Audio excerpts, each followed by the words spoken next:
साथियों नमस्कार, मैं सुरेंद्र वर्मा सुंदर आप सब लोगों को करवा चौथ की बहुत-बहुत बधाई देता हूँ, शुभकामनाएँ देता हूँ।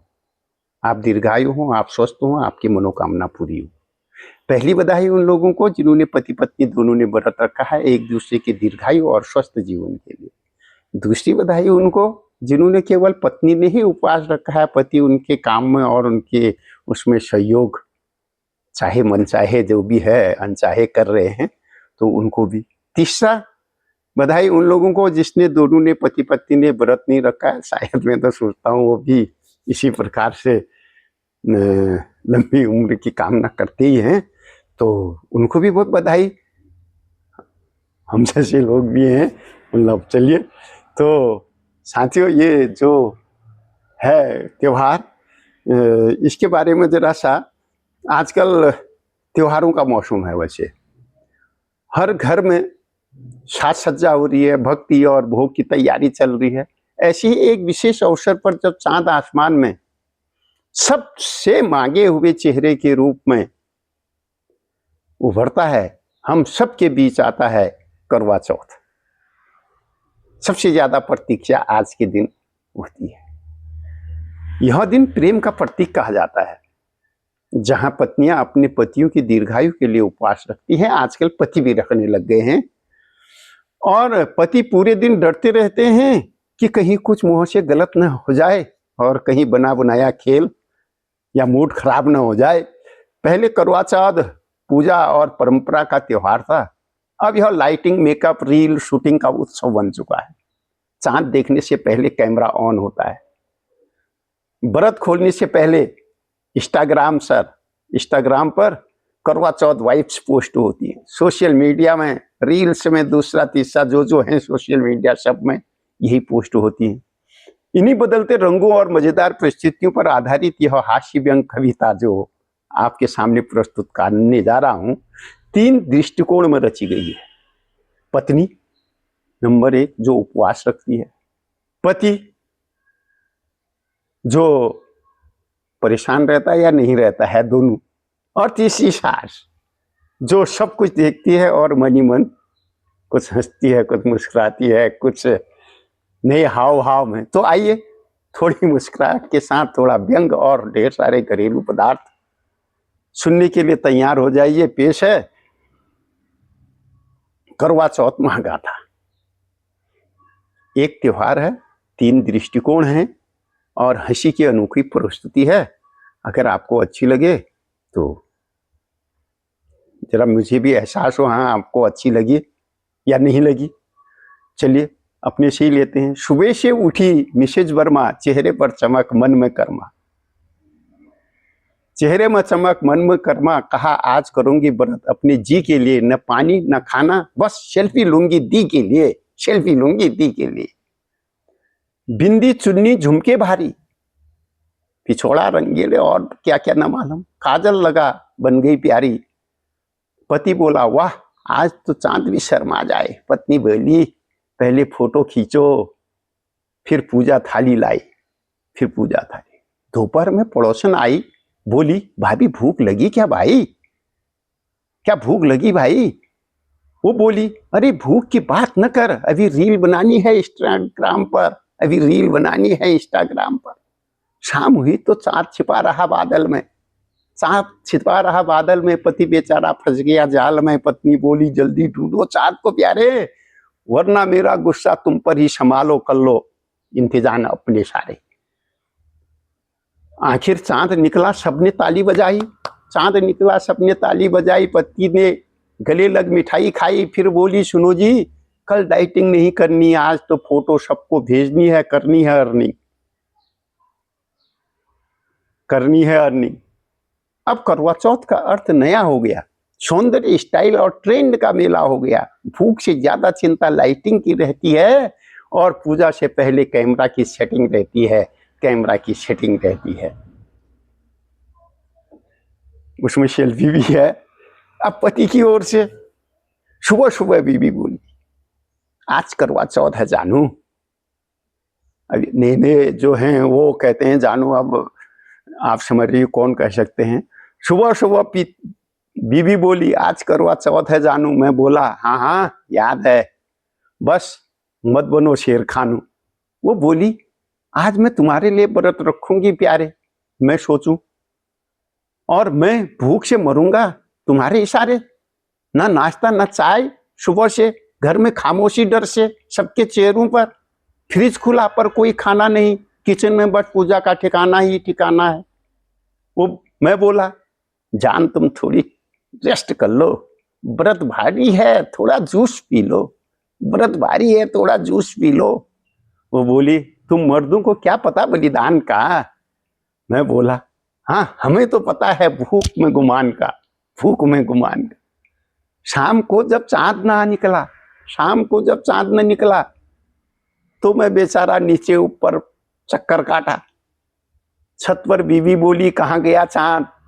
मैं बोला लगता है डर गया, लगता है डर गया। आज मेकअप है ज्यादा था, आज मेकअप ही ज्यादा था। आखिर चांद आया, थाली झिलमिलाई, बीवी ने मेरी फोटो लगाई, बोली तुम मेरे चांद हो प्यारे। मैं बोला तो फिर रोज क्यों मारती हैं फटकारे, तो फिर रोज क्यों मारती हैं फटकारे। फिर जैसे ही उसने पानी पिया मैंने सोचा अब चैन मिला। फिर जैसे ही उसने पानी पिया मैंने सोचा अब चैन मिला। पर वो बोली सुनो जी गिफ्ट कहाँ है। वो बोली गिफ्ट कहाँ है। मैं बोला चांद आया था वो ले गया, चांद आया था वो ले गया। तो करवा चौथ अब प्यार नहीं परीक्षा है साथियों, करवा चौथ अब प्यार नहीं परीक्षा है। पति के लिए तो ये वार्षिक सजा जैसी व्यवस्था है। वो रखती व्रत, हम रखते डर। चांद भी बोले भाई तू भागे भैर, चांद भी बोले भाई तू भागे भैर। अब तीसरा दृष्टिकोण सास की तरफ से कैसा है करवा चौथ, तो देखिए बुरा न माने, ये ऐसी मजाक का है। सुबह उठी और वास्तविकता भी है। सुबह उठी बहू लाल साड़ी में।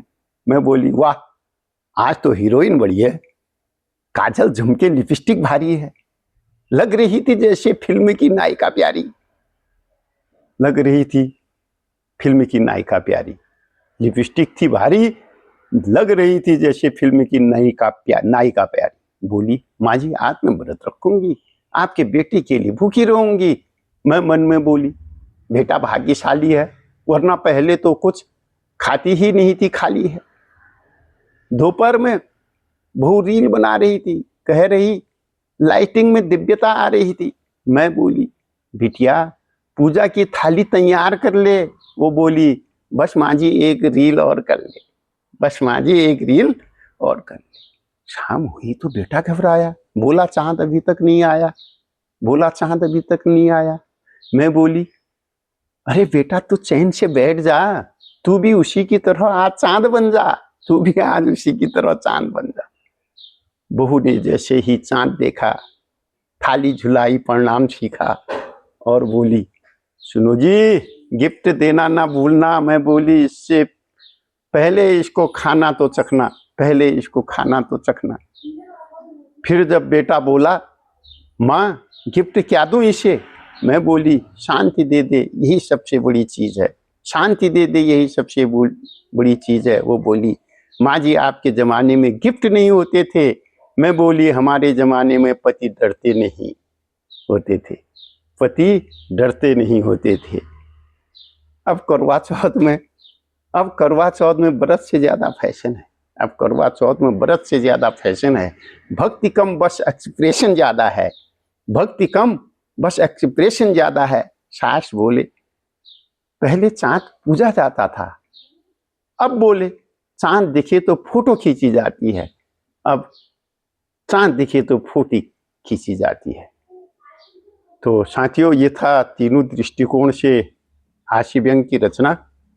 तो आपको कैसी लगी जरूर एहसास कराना मुझे कि भाई बताइए कैसा लगा, क्या लगा। और वैसे इसमें एक कहानी भी प्रचलित है। एक बार लक्ष्मी का जो वाहन है, क्योंकि अब ये त्योहारों का सीजन है, अगले 10 दिन में, आज 10 तारीख है, 20 तारीख को लक्ष्मी पूजा है। तो एक दिन लक्ष्मी का वाहन जो था उल्लू वो नाराज हो गया। बोला संसार में सभी देवताओं की पूजा होती है, उनके वाहन की पूजा होती है, एक संसार में मैं ही हूं जिसकी पूजा नहीं होती है। किसी को भी उठा लो, उनके वाहन की सबकी पूजा होती है, और एक मैं हूं संसार में, इसलिए मैं आज से तुम्हें कहीं नहीं ले जाऊंगा। उसने हड़ताल कर दी। किसने? लक्ष्मी के वाहन उल्लू ने।